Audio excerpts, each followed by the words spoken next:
Previously on Titan Civilization. Welcome to Titan Civilization, where your height is everything. It's a warp stone. It's how judges get around so fast. But over his other shoulder, I saw a trident. Excuse me? Buddy? Murder in the houses! Murder in the houses! It was a guard. He was slumped against a house. The killer had struck again. Sir Norris lay in pieces at my feet. Brutus never made it to a weapon. So it was you. You killed the other guard. We have to rule by fear. Goodbye, Teddy. You are just the most amazing. Ouch! Hey! Ow! Ow! Ow! I'm just glad you're here. Me too.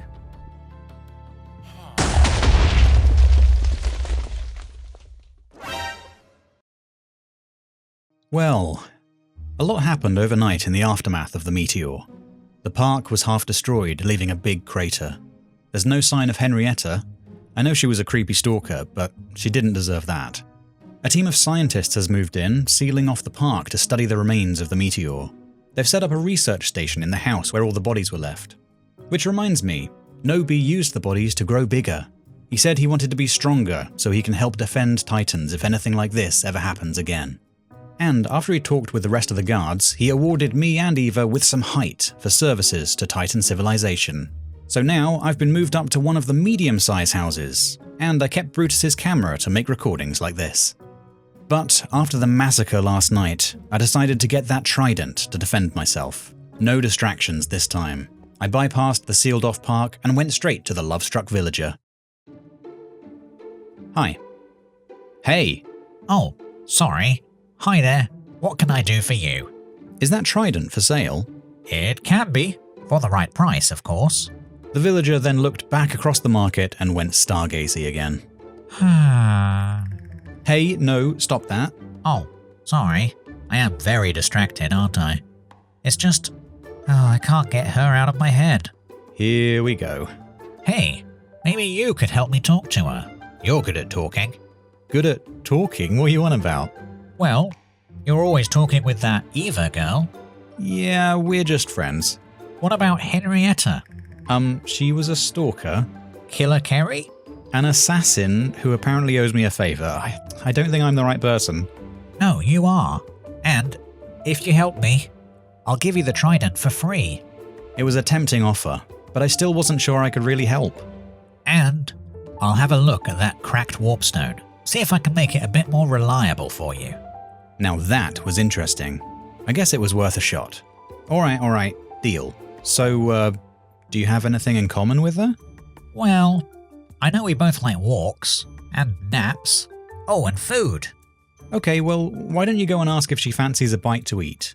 You know, there's no manual to this sort of stuff. You just have to go and be yourself. If it doesn't work out, then it doesn't work out, but, you know, nothing will ever happen if you don't go and at least try. Come on, no time like the present. You can do this. Yeah? Yeah, you're right. Do you fancy a bite to eat? Do you fancy a bite to eat? We swapped over the trident and the warpstone, then the villager made his way across the market to another stall. Hi, yes? I was just wondering if, what? Is it okay if I talk to... Can I talk to your dog, please? Huh? I'd like to talk to your dog. Is that okay? I guess so. Hello there. Oh, who's a good girl? Do you fancy a bite to eat? I may have misinterpreted the situation. Hey, Pipsqueak. Oh, come on, not Pipsqueak anymore. Hey, what's going on here? Oh, nothing. Just sorting out a doggy date, apparently. Just then, a big Titan appeared out of the exit. Perhaps he'd been knocked down from a higher level of Titan civilization. He looked around and then started shouting. Eva! Where is Eva? Bring her to me. Oh no. Why is he after you? Hey, it's Hank, isn't it? What are you doing back in level 3? It's not Hank anymore. Call me Girthquake. Did you just say... Girthquake! I need to hide. Let's get out of here. Trying to stay hidden, we ran out of the market and went back to my house. Hopefully no one would point him in this direction and we could stay out of sight. So, what's going on? Who is this guy? I've never met him before, but I think I know what this is about. Something happened in level 2 after you left. I was called up for a head-to-head. It was a PvP task against this titan called Vinny. Bit of a jerk, but good with a sword. So we fought on the main stage. Both got a hit or two in, and then he knocked my sword out of my hand. I backed up against the wall. I was going to yield, but he just came running at me, sword flailing.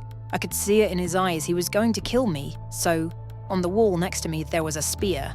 I grabbed it just in time and threw it at him. I had no idea his health was so low. Hank, Will, avenge me! I think Hank is his brother. I guess he found out, and now he's on the hunt for me. I felt so bad about it that I gave all my winnings to Titans in level 1. You did nothing wrong, Eva. You were protecting yourself. And it was a fight on the main stage. These things happen. We both looked at the door, fearing that Hank had found us already. Fortunately, it was just Benji, but he wasn't looking happy. Teddy, have you seen... Oh, Eva, you're here.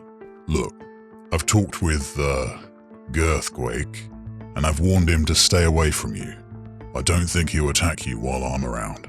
Well, that's great, right? Problem solved? I wish. I don't know how this happened. The machine picks randomly, and he couldn't have tampered with it. What do you mean? Eva, your time on the main stage is in an hour. It's an open challenge. You're facing Girthquake.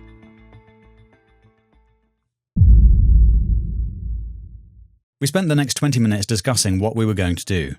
I wasn't allowed to interfere with the head-to-head. That was against Titan civilization rules, but I would help Eva prepare as best as I could.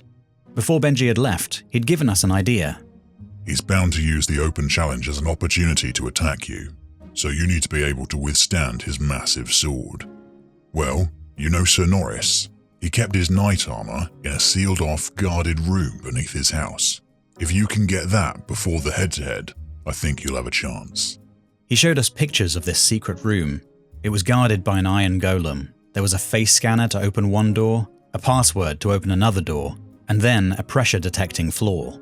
If we could get around all of this, there was a computer that would turn off all the security systems and release the armor from its glass container. The pictures also revealed an air vent, which might be the key to getting around the locked doors. All right, let's go over our plans one last time. Okay, here's plan A. We drop in, fight the iron golem. We train Sir Walter to enter the vent and open the doors from the other side. We nip in, take the armor, go to the Winchester, have a nice cold pint, and wait for this all to blow over. Right. I have one or two thoughts about that plan, though. Firstly, I think I'd rather fight Hank than an iron golem. Good point. Also, do you have any experience training cats? No. And is there a pub here called the Winchester? No. Okay, well, other than that, it's a good plan. But let's look at plan B again. Sure. Okay, we drop in, we bribe the guard with chicken. I change my face with a mask to look like Sir Norris, then use a long stick to reach through the door, disable the security systems, escape with the armor, then back to your house and wait for this all to blow over. Nice. One thing though, do iron golems eat? And can you really use a mask to change your face? I saw it in a film once. And how will you know if you're pressing the right keys if you're using a long stick? Good point. Maybe this won't work. Alright, let's go with plan C. We went off to Sir Norris's house. Time was running low, so we'd have to work quickly. We searched his house until we found a ladder by his bed. As we went down, we saw the iron golem seemingly powered down in a little alcove. We might be able to sneak past without waking it up. We slowly tiptoed past the golem towards the first locked door. But just as we were getting close, there was a noise from the alcove. The iron golem had woken up. Fight it! Bribe it! The big metal golem advanced on us. We'd made a mistake coming here. How were we going to get out of this? What are you doing down here? Oh my goodness, it's been so long since I've seen anyone. Huh? Oh, it's so good to see another face, I can't even tell you. Norris kept me down here for so long, I can't even remember what I was meant to be doing. So, you're not gonna, beat us up and throw us out or anything? Are you kidding? You just got here. Why will I kick you out? Tell me, what's going on up there? It's been so long since I've seen the sky. I just want to make some friends, have a picnic in the sun, pet a cat, but I'm stuck in here. We'll get you out. I promise you, we'll get you out of here. But can you help us? We're trying to get up into that vent. Could you give us a leg up? Seriously? I'd love to help you. The golem gave us a lift into the vent and we continued with the next phase of our plan. We bypassed the doors and opened the hatch, looking down at the computer and the pressure-detecting floor. All right, Teddy. Don't drop me, okay? Don't worry, I've got you. I lowered Eva down on a rope in front of the computer and she began to type away on the keyboard. Soon she would be able to disable the security. The floor would no longer detect us, the doors would open and we'd be free to take the armor. But holding her here was getting tougher by the second, and we were running out of time. Come on, Eva! Almost there. I'm almost there. A bead of sweat ran down Eva's cheek. We were so close to finishing the job. And then, the bead of sweat dropped and hit the floor. Immediately, lava began to flood the room, and it was rising. The armor was still in the glass container, and Eva was still typing on the keyboard. Eva, I have to pull you out! Wait! I've got it! I've got it! The lava was still rising. It was going to fill the room, and I had to get her out. But then, the glass container lifted. Yes! She grabbed it from the armor stand, and I instantly pulled her back up, just before the lava could touch her. We crawled out of the vent and fell back into the golem room. Come on, the head-to-head will be starting any minute. Let's get out of here. All right, let's go. We'll get you out of here, Golem, I promise. The name's Sunflower, Sunny for short, and I'm looking forward to it. Good luck, guys. We climbed the ladder and ran outside. Eva put on the armor, and then stopped, looking down at herself. I can't believe it. What is it? The armor's ruined. It has no durability left. This won't withstand a single hit from that giant sword. We did all of that for nothing. I stared at Eva. We'd run out of time. What could we possibly do? And then it hit me. There was one thing I could do. How had I never thought of it before? I pulled out the umbrella wand and pointed it at the armor. Well, that didn't work. Look, Eva, it's an open challenge. All you have to do is impress. Then, when it's Hank's turn, just give him the runaround. If you can keep away from him, he'll run out of time. You can still win this. I'll try my best. Hi there, Ted. I just wanted to thank you for earlier. Oh, it's no problem. But now's not a good time. We have to get to the main stage. No worries. Good luck, Eva. Oh, and I've had a go at fixing your warp stone. It's not perfect, but it should be a little more precise now. On the main stage, Eva and Hank glared across at each other. Hank's eyes burned with a vengeance. Eva's shone with determination. They were ready to begin their head-to-head. Today we have an open task. Anything goes. That's right, they just have to impress. First to take up the challenge, it's Eva.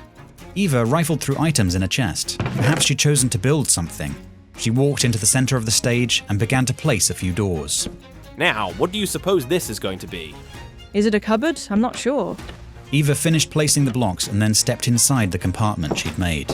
Everyone watched, unsure what she was doing. A few moments passed. Everything was quiet. Maybe we should check on her. Someone, open it up. Hank stepped forward and opened the doors.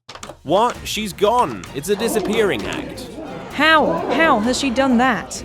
The startled crowd suddenly burst into applause. No one could understand how she had vanished from inside the box. Well, no one except me.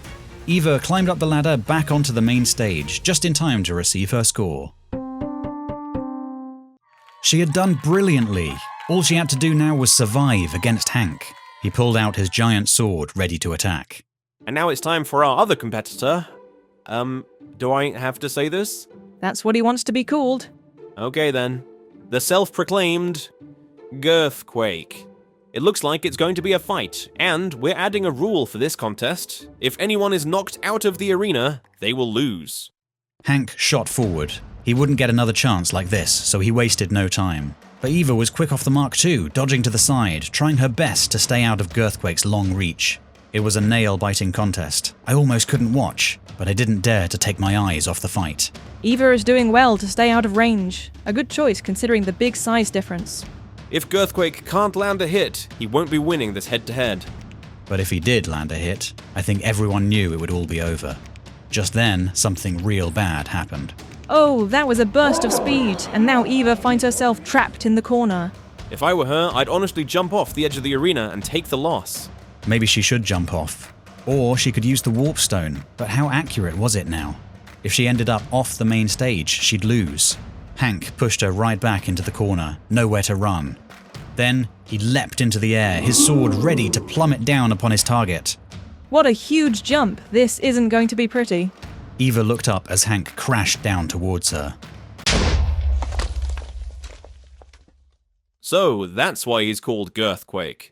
But wait, where is she? Hank looked down, his sword stuck into the floor. Eva wasn't there. Did you miss me? Eva whipped out the trident and smacked him once in the back. He teetered on the edge of the arena but didn't fall. Then, his massive fist connected with her and sent her flying back across the stage. But Eva stood strong and retaliated. Get off my stage. The crowd erupted as Hank was knocked off the edge, a look of utter surprise on his face. Eva not only survived, she'd beaten him. He'd think twice before trying to take her on again, especially with Benji keeping an eye on him the whole time. They stood in the center of the stage. Eva received her winnings. But then, it happened.